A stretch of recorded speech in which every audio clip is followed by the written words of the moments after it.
السلام علیکم پیارے دوستو، کیا آپ کو معلوم ہے کہ دنیا کا طاقتور ترین پاسپورٹ کس ملک کا ہے اور اس پاسپورٹ پر آپ کو کون سے ممالک کے لیے ویزوں کی ضرورت نہیں ہوتی اور کتنے ممالک اس پاسپورٹ پر آپ کو آن ارائیول ویزا جاری کر دیتے ہیں؟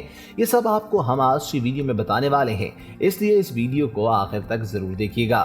متحدہ عرب امارات کا پاسپورٹ دنیا کا سب سے طاقتور ترین پاسپورٹ سمجھا جاتا ہے، جس کے ذریعے آپ 152 ممالک کی سیر کر سکتے ہیں اور گھوم بھی سکتے ہیں۔ اس پاسپورٹ کے ساتھ 98 ممالک میں ویزا فری انٹری ہو سکتی ہے، جبکہ 54 ممالک آمد پر ویزا جاری کر دیتے ہیں اور صرف 40 ممالک ایسے ہیں جن کا ویزا وہاں جانے سے قبل درکار ہوتا ہے۔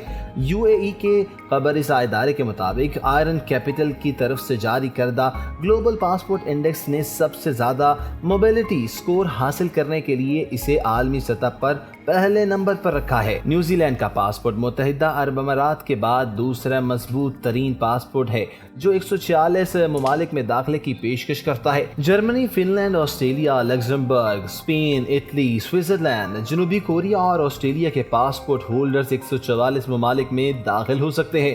قطر کا پاسپورٹ خطے میں تیسرا مضبوط ترین پاسپورٹ ہے، عالمی درجہ بندی میں اس کا نمبر 47واں ہے۔ قطری پاسپورٹ رکھنے والوں کو 52 ممالک میں ویزا فری داخلے کی اجازت بھی ہے، جبکہ 39 ممالک ایسے ہیں جو آمد پر ویزا جاری کرتے ہیں اور 107 ممالک ایسے ہیں جہاں جانے سے پہلے ویزا لگوانا پڑتا ہے۔ اسی طرح عالمی سطح پر کمزور ترین پاسپورٹ کی بات کی جائے تو سب سے کمزور پاسپورٹ افغانستان کا سمجھا جاتا ہے، جس کے بعد عراق، شام، پاکستان، صومالیہ، یمن، میانمار، فلسطین اور ایران ہے۔ دوستو، امید کرتے ہیں کہ ہماری آج کی ویڈیو آپ کو بے حد پسند آئی ہوگی۔ اگر آپ کو ویڈیو پسند آئی ہے تو ہمارے چینل TV 004 کو سبسکرائب کرنا مت بھولیے گا اور ساتھ ہی لگی بیل کے بٹن کو پریس کرنا بھی مت بھولیے گا تاکہ آنے والی ہماری تمام ویڈیوز کی نوٹیفیکیشنز آپ کو ہر وقت اور بر وقت ملتی رہیں۔ اپنا خیال رکھیے گا۔ اللہ حافظ ناصر۔